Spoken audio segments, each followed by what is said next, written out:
Breaking news para sa mga SSS pensioners sa comprehensive video na ito. Pag-uusapan natin ang latest updates tungkol sa second tranche ng pension, payments kasama ang unexpected bonus na gumagawa ng headlines. Manatiling nakikinig habang pinag-uusapan natin ang lahat ng essential details na kailangan malaman ng bawat pensioner. Kumusta lahat? Ngayong araw may exciting news. Tayo na magdadala ng ngiti sa milyon-milyong Filipino pensioners at sa kanilang mga pamilya. Ang Social Security System ay gumawa ng ground-breaking announcement na lumilika ng mga alon sa buong bansa. Ang matagal nang hinihintay na second tranche ng pension, payments ay finally na-credit na sa mga accounts ng beneficiaries. Pero hindi pa yun lahat, may additional surprise na walang nakakita na darating. Bago natin palalimin ang breaking news ngayong araw, gusto kong ipaalala sa inyong i-click ang subscribe button at i-ring ang notification bell para manatiling updated sa mga latest SSS updates at financial news na importante sa inyo. Ang inyong support ay tumutulong sa amin na patuloy na magbigay ng timely at accurate information tungkol sa inyong benefits at entitlements. Simulan natin sa confirmation na marami sa inyo ang naghihintay. Opisyal na in-announce ng Social Security System na ang second tranche ng pension payments ay successfully na-credit na sa mga accounts ng beneficiaries. Ang development na ito ay nagdudulot ng relief sa milyon-milyong pensioners na eagerly nag-monitor sa kanilang accounts. Ang systematic rollout ay nagsimula kahapon na may funds na ipinamamahagi sa iba't ibang banks at financial institutions nationwide. Para sa mga nagtanong tungkol sa specific amount, ang regular pension distribution ay sumusunod sa standard schedule at computation, base sa inyong contributions nung working years ninyo. Pero ito ang mas interesting pa, ang SSS ay nag-reveal ng unprecedented bonus package na in-roll out kasama ng regular pension payment. Ang additional benefit na ito ay bahagi ng Enhanced Social Protection program ng gobyerno na naglalayong suportahan ang aming mga senior citizens sa mga challenging economic times na ito. Ang surprise bonus na hindi dati na i-announce ay dinisenyo para magbigay ng additional financial support sa mga pensioners, lalo na considering ang current economic landscape at rising cost of living. Ang development na ito ay nagpapakita ng commitment ng gobyerno sa pagsisiguro ng welfare ng aming retired workforce na kinikilala ang kanilang mga taon ng serbisyo at contribution sa growth ng aming bansa. Pag-usapan natin ang specifics ng bonus package na ito. Ang additional amount ay nag-vary based sa ilang factors. Kasama na ang inyong pension category at contribution history. Ang SSS ay nag-implement ng tiered system para masiguro ang fair distribution na may special consideration sa mga pensioners na nasa specific categories tulad ng disability, death at retirement.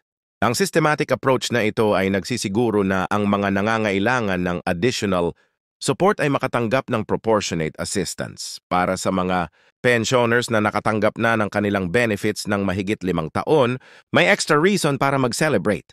Ang SSS ay nag-introduce ng loyalty appreciation bonus na kinikilala ang long-term beneficiaries na naging bahagi ng system ng extended period. Ang gesture na ito ay hindi lamang kinikilala ang kanilang patuloy na tiwala sa SSS kundi nagbibigay din ng additional financial support kapag pinakakailangan. Isang crucial aspect na dapat tandaan ng lahat ng pensioners ay ang timing ng mga credits na ito. Habang ang main pension payment ay sumusunod sa regular schedule, ang bonus distribution ay maaaring lumabas sa inyong account sa loob ng susunod na ilang araw. Pinigyang diin ng SSS na ang staggered release na ito ay intentional na dinisenyo para masiguro ang smooth processing at maiwasan ng anumang technical glitches na maaaring lumabas mula sa simultaneous large-scale transactions. Para sa mga hindi pa nakatanggap ng kanilang credits, walang dapat ipag-alala. Kinumpirma ng SSS na ang distribution process ay magpapatuloy sa susunod na ilang araw na nagsisiguro na lahat ng eligible pensioners ay makatanggap ng kanilang regular pensyon at ng surprise bonus. Ang systematic approach na ito ay tumutulong sa pag-manage ng substantial transaction volume habang pinapanatili ang integrity ng distribution system. Ang announcement ay nag-address din sa ilang common concerns tungkol sa accessibility at verification.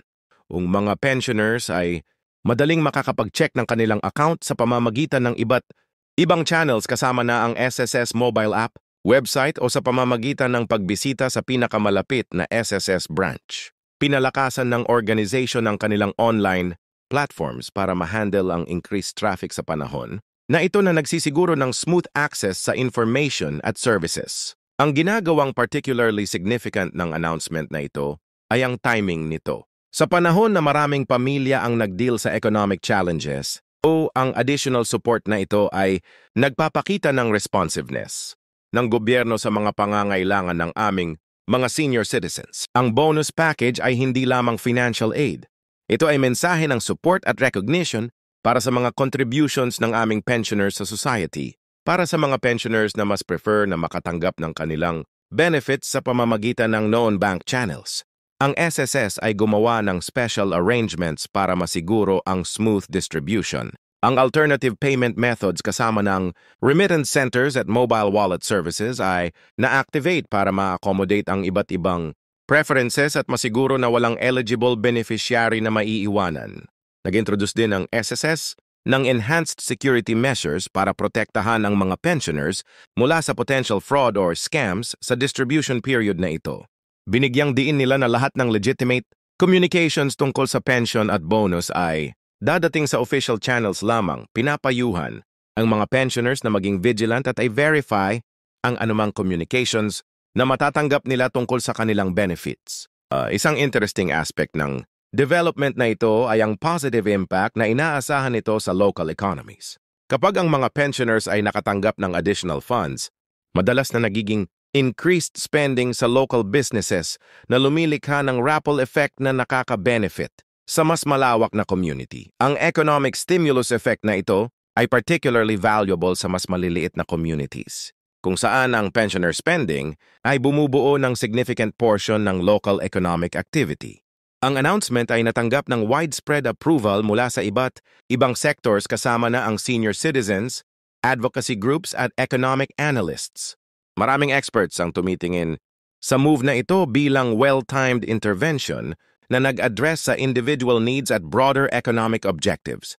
Ang combination ng regular pension payments na may bonus package ay nakita bilang balanced approach sa social welfare. Para sa mga pensioners na may mga tanong tungkol sa kanilang specific situation or eligibility, pinalawak ng SSS ang kanilang customer service capacity. Additional staff ay na-assign para ma-handle ang inquiries at ang organization's hotline. Hours ay na-extend para ma-accommodate ang expected increase sa queries. Ang proactive approach na ito ay nagsisiguro na ang mga beneficiaries ay makakakuha ng information na kailangan nila ng mabilis. Sa hinaharap, ang development na ito ay maaaring mag-set ng precedent para sa future benefit distributions. Ang SSS ay nag-indicate na patuloy nilang ini-evaluate ang mga paraan para ma-improve ang kanilang service delivery at support mechanisms para sa mga pensioners. Ang current bonus package na ito ay maaaring tingnan bilang pilot program para sa mas regular supplementary benefits sa hinaharap. Ang technical aspects ng distribution ay thoroughly planned din. Nag-implement ang SSS ng bagong digital systems para ma-handle ang increased transaction volume ng efficiently. Ang technological upgrade na ito ay nagsisiguro na ang mga pensioners ay makatanggap ng kanilang benefits ng walang delays o technical difficulties na nagiging significant improvement sa service delivery. Para sa mga pensioners na may multiple accounts, nag-clarify ang SSS ng distribution process. Ang mga benefits ay barere-credit sa primary account na nakaregister sa SSS system. Ang standardization na ito ay tumutulong na maiwasan ang confusion at masiguro ang smooth fund transfer sa tamang accounts. Nag-address din ang announcement sa concerns tungkol sa tax implications. Kinumpirma ng SSS na ang regular pension at ang bonus package ay nasa tax-exempt category. Ibig sabihin ang mga pensioners ay makatanggap ng full amount ng walang deductions. Ang clarity na ito ay tumutulong sa mga beneficiaries na mas maapla ng kanilang finances at maintindihan exactly kung ano ang matatanggap nila. Nag-take din ng steps ang SSS para tumulong sa mga pensioners na naka-encounter ng issue sa kanilang accounts or documentation. Nag-set up ng special assistance desk para ma-handle ang cases na ito na nagsisiguro na ang technical o administrative challenges ay hindi magiging hadlang para sa mga eligible pensioners na makatanggap ng kanilang benefits. Hindi rin nalimutan ang environmental consideration sa distribution process na ito. Ang SSS ay significantly na-reduce ang paper usage sa pamamagitan ng pag-implement ng digital confirmation systems. na nag-contribute sa environmental sustainability habang pinapanatili ang efficient service delivery. Ang modern approach na ito ay aligned sa global best practices sa pension management. Para sa mga pensioners na naninirahan abroad, ginawa ang special provisions para masiguro na hindi sila mamimiss out sa benefits na ito. Nag-coordinate ang SSS sa international banks at remittance services para ma-facilitate ang smooth fund transfers na nagsisiguro na ang overseas pensioners ay makatanggap ng kanilang benefits ng walang additional complications. Bago natin tapusin ay recap natin ang key points tungkol sa exciting development na ito. Ang second tranche ng pension payments ay naka-credit na ngayon kasama ng surprise bonus package na nag-vary base sa individual circumstances. Ang distribution ay ongoing na may enhanced security, measures at support systems na nakalagay para tumulong sa mga beneficiaries. Tandaan, ang panonatiling informed tungkol sa inyong SSS benefits ay crucial. Kung nakatulong sa inyo ang information na ito, sana ay makapaglaan kayo ng ilang sandali para i-like ang video na ito at mag-subscribe sa aming channel. I hit ang notification bell para makatanggap ng immediate updates tungkol sa SSS announcements at iba pang important financial news. Ang inyong engagement ay tumutulong sa amin na maabot ang mas maraming pensioners na maaaring makabenefit sa information na ito.